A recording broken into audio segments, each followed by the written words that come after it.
예, 영상 비춰주시기 바랍니다. 예. 우리는 살면서 다양한 표정을 가지고 삽니다. 근데 그 표현 아래는요, 표현된 것보다 훨씬 더 풍부한 미묘하고 다양한 감정들이 우리 안에 있습니다. 그래서 이런 감정들에 쓰는 용어들이 있습니다. 제가 그것을 말씀드리려고 하는데요. 이것은 사실은 감정 표현 훈련을 할 때 지금 느끼는 게 뭐냐? 사실은 감정을 우리 스스로 내 감정인데도 잘 인지하지 못하고 살거든요. 그때 이제 이 쓰는 목록입니다. 제가 다 설명드리고 읽기는 그렇고요. 그냥 보는 것으로 그렇게 하도록 하겠습니다. 자, 먼저는 행복함, 즐거움, 또 사랑 같은 감정을 표현하는 어휘들이 있죠. 기쁘다, 벅찬, 포근한, 또 흐뭇한, 상쾌한, 짜릿하다, 이런 것들. 그 외에도 굉장히 많습니다. 이런 단어만 들어도 여러분 마음속에 뭔가 이렇게 기분이 괜찮죠. 자, 그 다음에는 이제 슬픔, 해안, 좌절을 표현하는 감정 어휘들이 있습니다. 뭉클한, 눈물겨운, 서운한, 차량한, 울적한, 위축되는, 허탈한, 뭔가 이렇게 좀 가라앉아요. 이런 용어들은. 자, 그 다음에 분노나 미움이나 싫음을 표현하는 그런 이제 감정어휘가 있습니다. 얄미운, 열받는, 지겨운, 못마땅한, 권태로운, 이런 단어들 굉장히 많이 있습니다. 자, 그 다음에는 고통과 두려움과 또 불안이나 놀라움을 표현하는 그런 감정어휘들이 있습니다. 당황스럽다, 초조한, 무서운, 또 긴장하는, 의없는, 억울한 이런 단어들이에요. 자, 그 다음에는 우리의 감정이 우리의 신체와 사실은 사람은 영역이 따로 떨어져 있는 게 아니거든요. 그래서 여러분의 감정을 여러분의 몸으로 표현하는 경우가 있습니다. 자, 목이 메인다. 또 너무 힘들면 가슴이 아프다. 또 쓰라리다. 소름 끼치는, 전율을 느끼는, 몸서리친다. 이런 용어들이 있어요. 이런 것들이 또 다양하게 있습니다. 자, 그 다음에 내 안에 있는 에너지, 심리적인 힘과 관련된 단어들이 있습니다. 힘찬 어떤 것들이 있죠. 활기차다, 생생하다, 의기양양하다, 든든하다. 이건 내게 힘이, 에너지가 그 정도 있다는 거예요. 근데 반대로 보시면은 무기력하다, 지금 기가 죽었다, 또 넋이 나갔다, 이런 이제 얘기들이 있습니다. 자, 그 다음에 보시면은 이제 부끄러움이나 죄책감이나 의심을 표현하는 감정 어휘들이 있습니다. 부끄럽다, 쑥스럽다, 수줍다, 또 멋쩍다, 민망하다, 기타 등등 많이 있습니다. 자, 마지막으로는 소외감이나 기타 등등의 어떤 느낌들을 표현하는 단어가 있죠. 그저 그렇다, 그저 그렇다, 뭔가 나 확 저지르고 싶다, 이런 마음들. 또 마음을 닫고 살고 싶다, 밥맛 떨어진다, 이런 여러 가지 단어들이 있습니다. 참 다양하죠. 말씀드린 것처럼 이거 감정 훈련할 때 이 목록을 펴놓고 서로 만나는 사람에게 지금 뭘 느낍니까? 이렇게 해서 자기 자신의 감정을 이제 인지하도록 하는 그런 것입니다. 자, 근데 말이라는 것은요, 잘 생각해 보시면 우리의 모든 것들을 다 표현하게 하고 있습니다. 그런 면에서는 사실 우리가 표현하고 쓰는 말들로서는 우리 안에 있는 굉장한 어떤 감정들을 다 표현하기가 어렵습니다. 근데 실제적으로 우리의 감정이라는 것은요, 전에도 제가 한번 말씀드렸지만 이 화산 그림을 기억하셔야 됩니다. 이런 화산은 현상적으로 지금 화산이 폭발이 되면요, 그게 공중에 비산하는 화산재들, 먼지들, 그리고 용암이 흘러나와가지고 이곳저곳으로 막 흐르거든요. 근데 실제적으로는 그 화산의 내부에는 뭐가 있습니까? 마그마가 있습니다. 마그마가 펄펄 끓다가 압력이 쌓이면 지표면을 뚫고 나와서 그게 공중으로 막 화산재로 이곳저곳으로 비산을 하고 용암이 흘러내리거든요. 그것처럼 여러분의 감정 속에서는요, 정말 제가 말씀드린 것처럼 다양한 감정이 있는 것 같지만 실제적으로는 핵심적인 감정이 있습니다. 그 핵심적인 감정이 내 안에서 조합이 되기도 하고 복합적이 되기도 하고 혹은 단독적으로 나타나면서 내가 표현하는 여러 가지 감정적인 어떤 행동들을 나타내는 것입니다. 자, 그런 점에서 이 핵심 감정이 뭔가 이걸 이제 좀 이해를 하셔야 되는데 오늘은 좀 전문적인 얘기기도 해요. 그러나 오늘 본문을 이해하기 위해서는 여러분이 잘 따라오시면 도움이 됩니다. 여러분, 우리 속담에 3살 버릇이 언제까지 가죠? 8까지 간다. 다 아시잖아요. 답을 해주시면 그래도 저하고의 생명의 교환이라는 거예요. 이 말은요, 행동에 관한 것만 아닙니다. 그러니까 내가 인지하지 못하던 때에 내 안에 들어온 것이 사실은 내 인생 전체를 좌우하는 것이 굉장히 많다는 거예요. 그래서 여러분, 결혼하기 전에 아가씨들이 정말 좋은 남편 만나길 원하잖아요. 그래서 교제를 할 때는 아가씨들 그런 얘기를 합니다. 뭐라고 하냐면은 내 앞에 있는 이 남자가 TV나 영화에 나오던 그 주인공 같은 배우 같은 그런 느낌을 가진대요. 근데 결혼을 딱 하면 어떻게 되죠? 현실에 내 아버지가 앉아있다는 거예요. 이해가 되세요, 여러분? 현실에 내 아버지처럼 양말 이거 뭐 좀 펴가지고 세탁기에 넣어야 되는데 뭉쳐가지고 넣기도 하고 뭐 잔소리 조금 했다고 버럭 화를 내고. 그래서 우리가 흔히 하는 얘기가 결혼하기 전에 알던 그 사람이 아니라는 거예요. 근데 이것은요, 정도의 차이가 있지만 다 그렇습니다. 근데 심각한 문제가 있는 경우가 있습니다. 상담 현장에서는 그런 일들이 비일비재하거든요. 자, 예를 들면 자신의 아버지가 알코올릭이 있어요. 그게 동반된 것이 대부분 다 어떻게 되냐면 이 폭력 문제거든요.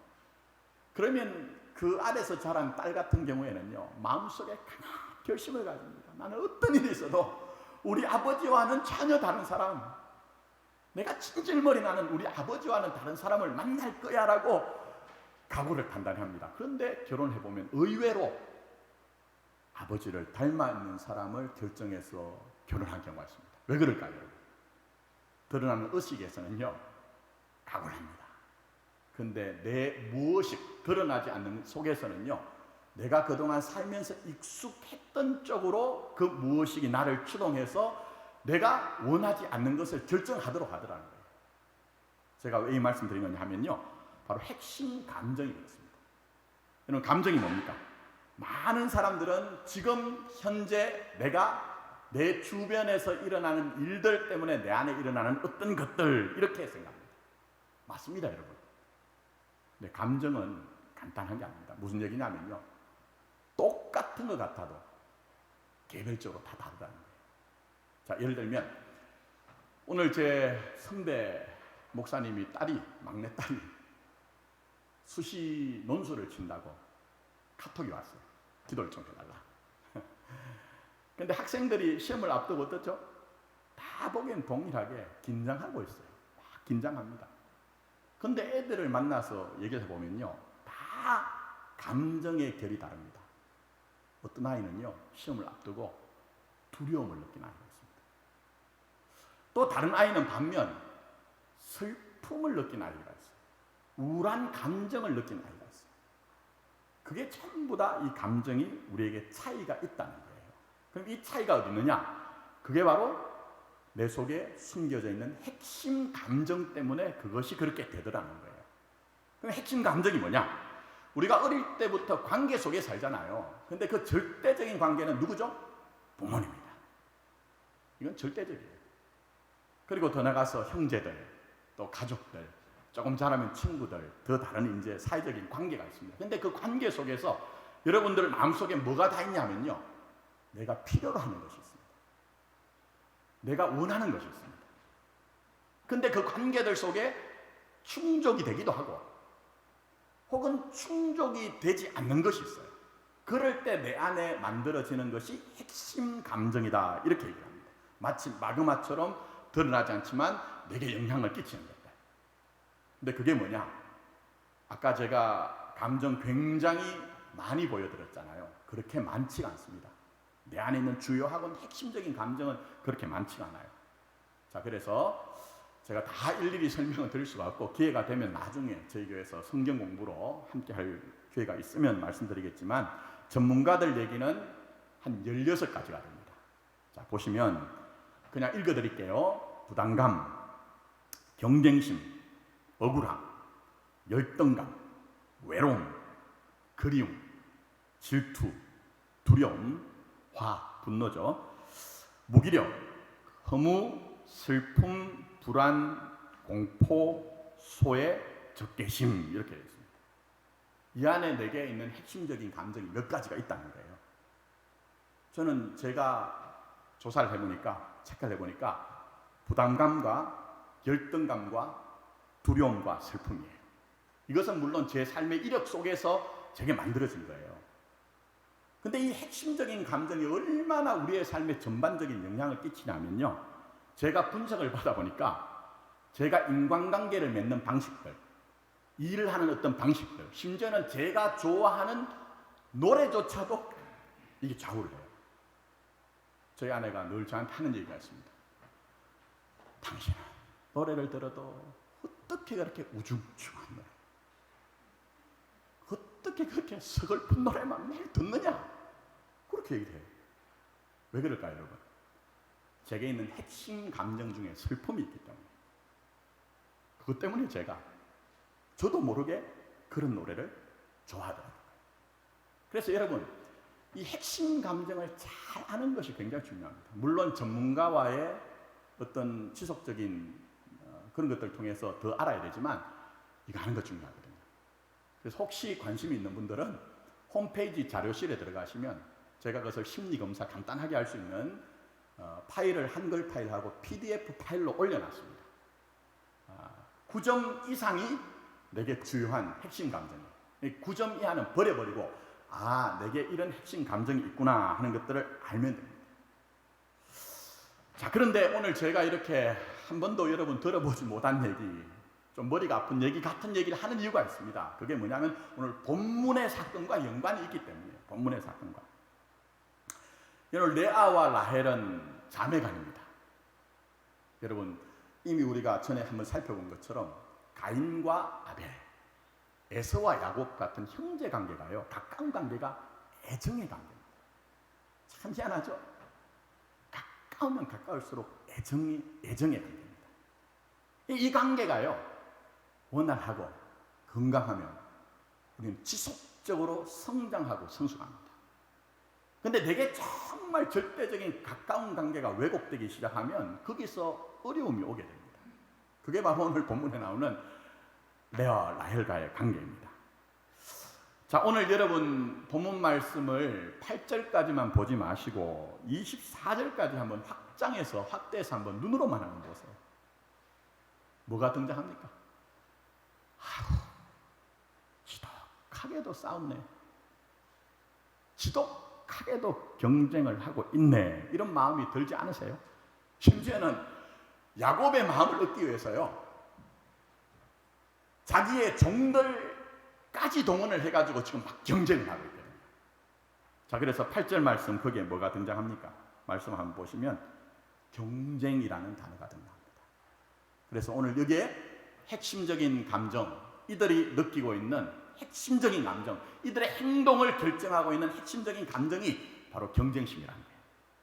더 나가서 또 하나 더 있습니다. 물론 다른 것도 있습니다. 보시면은 질투나 화 같은 게 있어요. 그런데 주요한 핵심적인 감정은 억울함입니다. 억울함. 자, 그래서 보시면 6절 말씀 보십시오. 라헬이 뭐라고 합니까? 하나님이 나의 뭘 풀어주셨다고요? 억울함 풀어주셨다는 거예요. 그동안 너무너무 억울했다는 거예요. 너무너무 억울했다는 거예요.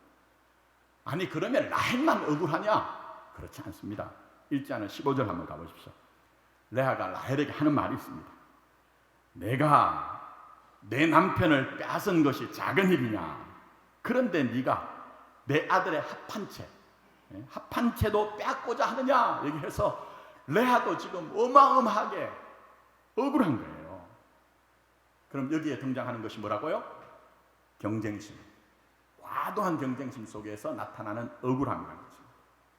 근데 이거 우리가 살다 보면요, 누구나 다 우리가 우리의 삶에서 경험하는 일들이거든요. 그럼 이거 어떻게 해야 되느냐는 것입니다. 오늘 본문의 말씀을 통해 우리가 좀 살펴보기로 합니다.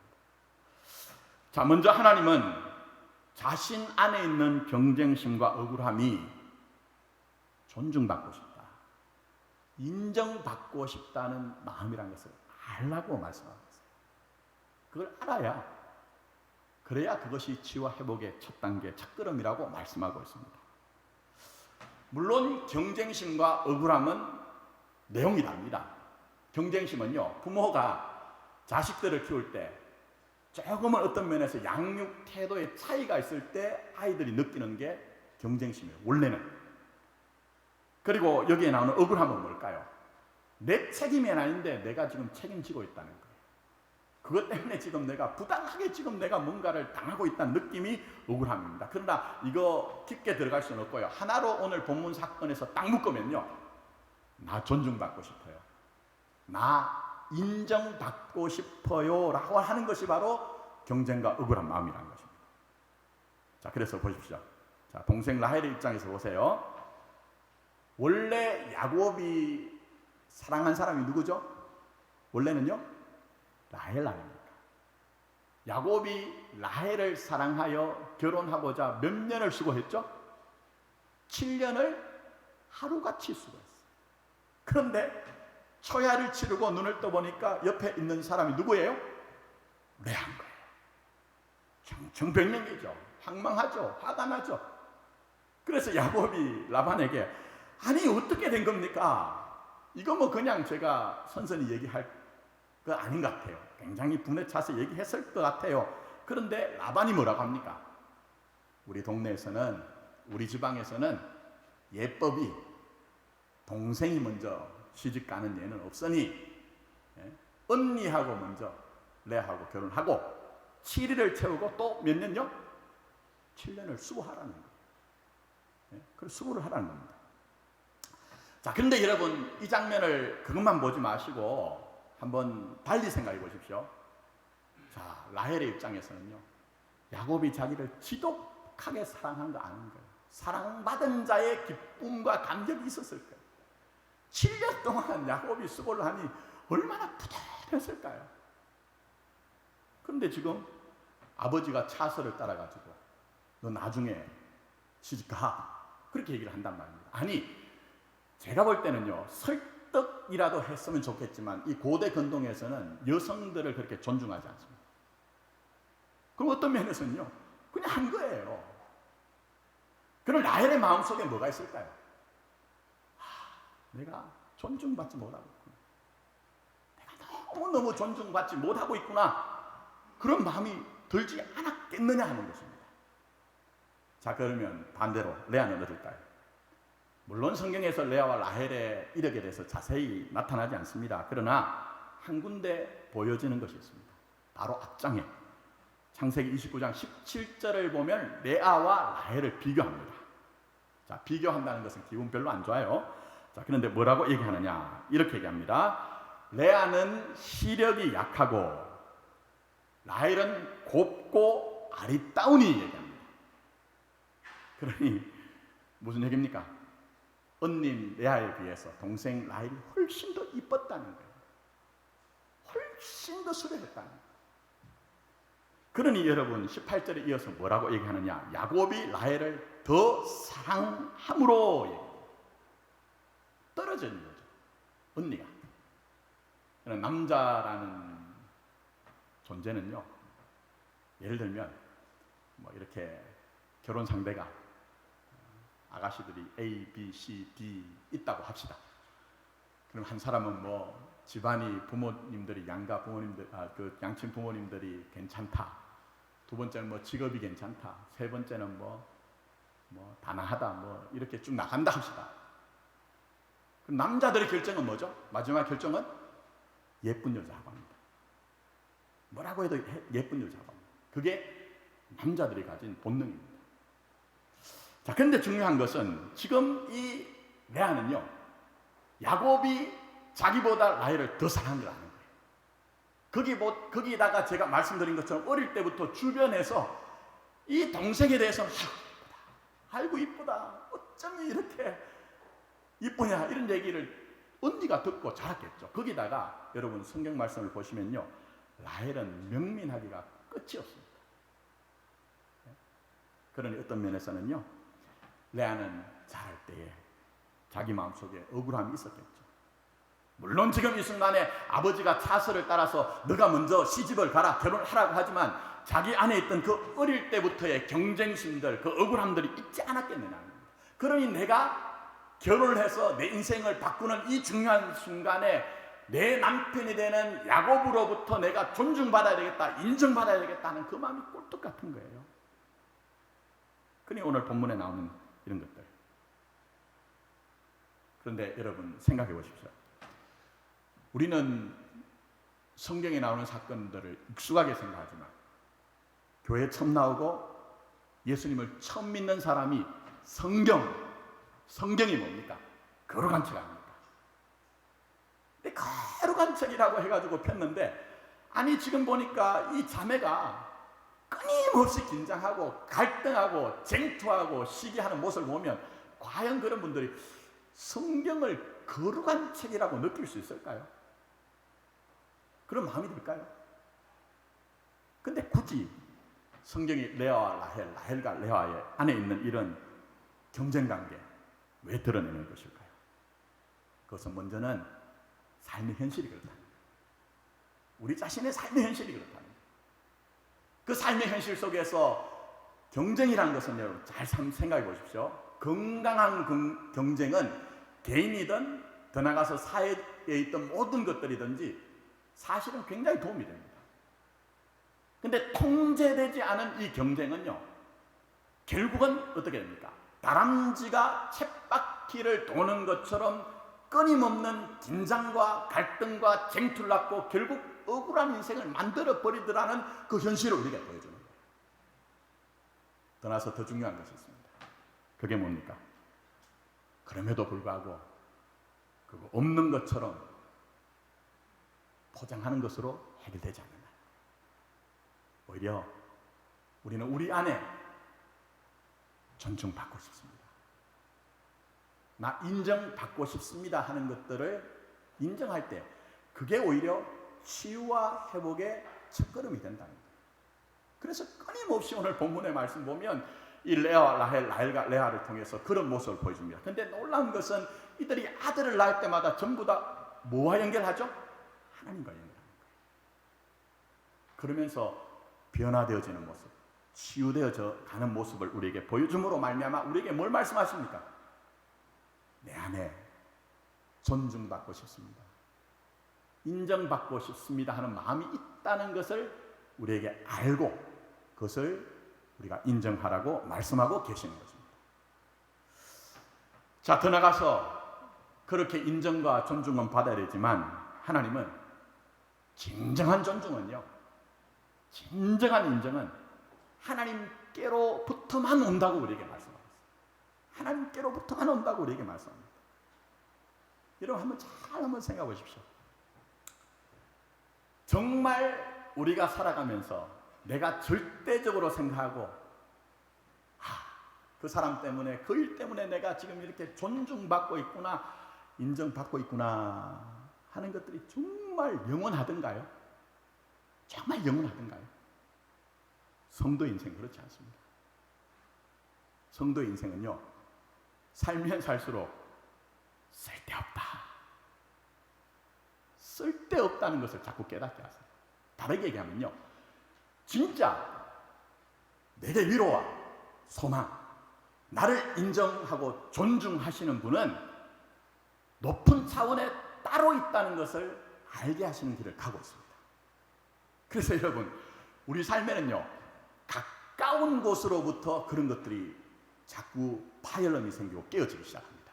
대표적으로 그게 뭐죠? 젊은 사람들은 겁니다.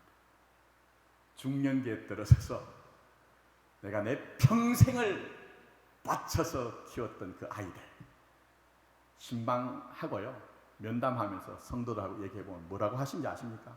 거의 다 100%는 아니지만 자식 새끼 키워봐야 뭐라고 해요? 소용없다. 자식 새끼 키워봐야 소용없다, 이런 얘기를 하세요. 그건 자식과 연을 끊으라는 게 아닙니다. 그게 바로 이 땅에는요, 완전한 우리의 존중과 인정을 해주고 위로가 되는 존재가 그런 것들이 없다는 거예요. 그런데 문제는 세상 사람들은 여기서 허물을 느끼죠. 탄식하죠. 내 인생 왜 이러냐 하고 그냥 절망하죠. 그런데 성도는 거기서 한 걸음 더 나가야 됩니다. 그게 뭡니까? 눈을 들어 높은 창 보는 거예요.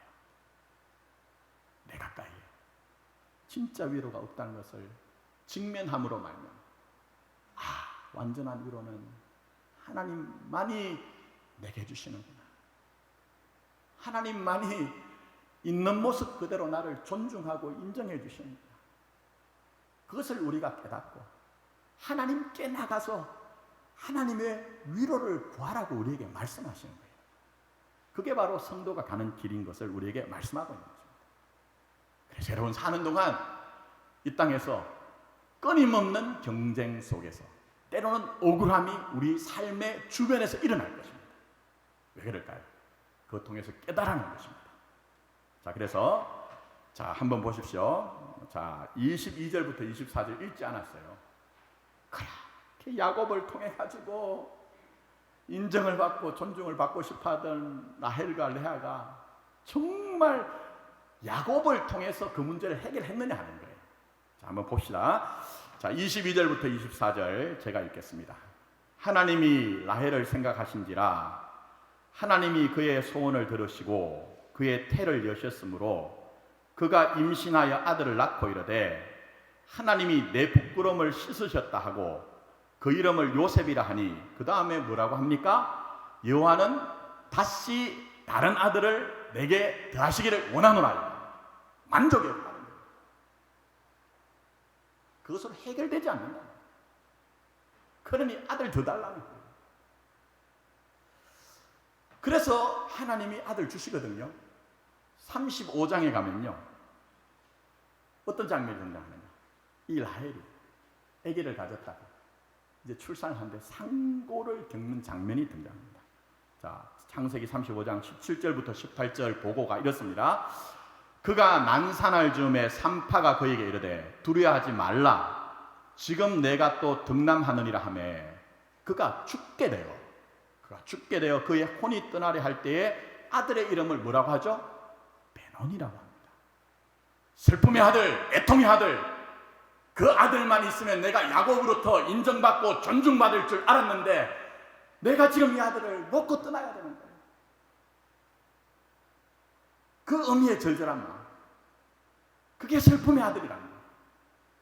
그리고 더 나아가서 라헬이 자기 인생을 돌아보니 내가 야곱을 통해서 인정받고 존중받기 위해서 내 인생을 허비하고 내게 주신 그 삶의 진짜 행복을 누리지 못하니 얼마나 허망합니까? 그러니 슬프고 애통하고 안타까운 거예요. 그래서 베논이라고 합니다. 지금까지 우리 인생이 이렇게 살지 않았습니까? 우리의 삶의 모습이 그렇지 않았냐는 것입니다. 야곱으로부터 인정에 목말라서 끊임없는 경쟁을 놓지 못하고 결국은 억울함으로 인생을 마무리했던 그런 이 라헬의 모습, 이게 우리의 모습이지 않느냐는 것입니다. 자, 그러니 뭘 알아야 됩니까? 내 안에 건강한 경쟁심이 아닌 과도한 경쟁심으로 인하여 억울함을 계속 붙들고 살면 실제로는 살고 싶은 인생을 살지 못한다는 거예요. 내가 그렇게 꿈꾸고 내가 그렇게 바라고 내가 그렇게 소원하는, 내가 정말 원하는 그 인생을 살지 못한다는 것입니다. 그러니 오히려 진정한 우리의 존중과 인정은 하나님 한 분만이 궁극적인 위로를 주신 높은 차원에서 우리가 우리의 위로를 바라보라고 말씀하고 계시는 것입니다. 자, 그런 점에 2절 한번 보세요. 본문 2절. 야곱이 이미 힌트하고 있는 것이 있습니다. 야곱이 라헬에게 성을 내어 이르되 그대를 임신하지 못하게 하는 이는 하나님이시니, 그 다음 뭐라고 합니까? 내가 하나님을 대신하겠느냐. 이거 아이를 낳는 문제만이야. 야곱이 이미 내가 너를 대신할 수 없다는 거야. 우리 이 땅에 사는 동안 그렇게 내게 익숙하고 그렇게 친근하고 내게 힘이 되어준다고 생각하는 것들이 사실은 궁극적으로 우리에게 진짜 존중과 위로와 소망이 되지 않는다는 거예요. 근데 지금 여기에 등장하는 라헬과 레아와 라헬은 이것을 알지 못했기 때문에 끝까지 과도한 경쟁 속에 억울함이 배태한 그런 인생을 사는 모습을 우리에게 보여주고 있습니다. 그러니 우리 사는 삶의 현실 속에서 여러분이 진짜 내게 위로가 되지 않고 존중이 되지 않고 인정이 되지 않을 때, 그때 더 높은 곳을 바라보십시오. 더 높은 것을 바라보시오. 하나님만이 내게 위로와 소망이 되신다는 사실을 알고 하나님에게 위로를 구하시는 여러분이 되었으면 좋겠습니다. 이제 말씀했습니다. 오늘 본문의 사건의 주인공은 라헬처럼 보여져요. 레아는 조연. 근데 실제로 성경의 맥락에서는요, 야곱이 주인공입니다. 야곱이 주인공이에요. 전체적인 맥락에서. 그래서 야곱이 지금 이미 공포를 하죠. 뭐라고 합니까? 어느 누구도 아무것도 내게 진짜 대신할 것이 없다, 이렇게 선포를 했어요. 근데 이것을 깨닫는 데는요, 단박에 된 게 아닙니다. 그의 인생의 전체 시간이 필요했습니다. 그게 여러분이 가시는 길입니다. 그게 우리가 가고 있는 길입니다. 그래서 오늘 여기에 등장하는 레아와 라헬과 레아의 이 끝없는 긴장과 억울함도 뭐냐 하면요, 바로 야곱을 깨닫게 하는 기제라는 거예요. 그래서 여러분 아시죠? 야곱이 얼마나 파란만장한 인생이 있습니까? 근데 그 파란만장한 인생을 다 겪고 나중에 아들 요셉의 초청에 의해서 애굽에 갔을 때에 애굽의 바로왕이 묻잖아요. 너 나이가 몇이냐? 너 나이가 몇이냐? 합니다. 그때 야곱이 뭐라고 합니까? 자, 이렇게 얘기합니다. 내 나그네 길의 세월이 130년이다. 내 나이가 얼마 못 되니 우리 조상의 나그네 길의 연조에 미치지 못하나. 그 다음 뭐라고 하죠? 험악한 세월을 보냈나이다. 이거 현상적으로 어려운 인생을 살았다, 그런 의미가 아닙니다. 때론 고통스럽고 때론 억울한 그런 인생의 길들이 있었지만 그 험악한 세월을 통해서 이제는 이 야곱이 이스라엘이 되어서 전혀 새로운 삶을 살게 된 것입니다. 그래서 그 장면 보시면 그렇게 얘기하고 난 이후에 바로 뭐가 되죠? 야곱이 바로를 축복합니다. 이건 격이 안 맞는 얘기입니다. 물론 고대 근동에서는 우리나라처럼 장유 유세 문화가 있고 처음 만나는 사람들이 인사하는 문화가 있지만 거기 보시면 바로는 야곱을 축복하지 않는 장면은요, 이게 성경이 우리에게 힌트하는 게 뭔지 아십니까? 하나님이 야곱의 인생을 그렇게 만들어내셨다는 거예요. 무슨 얘기입니까? 경쟁이나 억울함이 다 지나가고 지금까지 지내온 것 하나님의 은혜라는 것을 알았기 때문에 그가 순수한 마음가짐, 이제 자신의 주변에 있는 사람들을 축복할 수 있는 사람입니다. 세상의 권세와 명예와 부의 수준에 따라서 주눅들거나 그것을 부러워하는 것이 아니고 하나님 앞에 순수한 인생이 되어서 어떤 사람이든지 믿음으로 축복하는 사람이 됐다. 사도 바울의 표현으로 하자면 로마서 8장 28절, 우리가 알거니와 하나님을 사랑한 자 곧 그의 뜻대로 부르심을 입은 자들에게는 합력하여 어떻게 하시죠? 하나님이 선을 이루시는 거예요. 아프고 괴롭고 억울한 인생이 있었지만 결국은 하나님의 뜻이 내 안에 이루어졌기 때문에 이제는 정말 하나님의 뜻만을 나타내는 인생이 되었더라. 그게 야곱의 결론인 것입니다. 그게 지금 저와 여러분이 가는 길이고 가야 되는 길인 것입니다. 그러니 여러분의 눈을 들어 살아계신 하나님, 나를 위로하시는, 정말 여러분의 한 인생을 존중하고 인정해 주시는 하나님을 바라봤으면 좋겠습니다. 그리고 때때로 우리의 삶 가운데 억울함과 탄식이 있을 때도 주의 위로를 구함으로 말미암아 그가 주시는 온전함으로 모든 일들에 넉넉히 승리할 수 있기를 예수님의 이름으로 축복합니다. 기도드리도록 하겠습니다. 세상은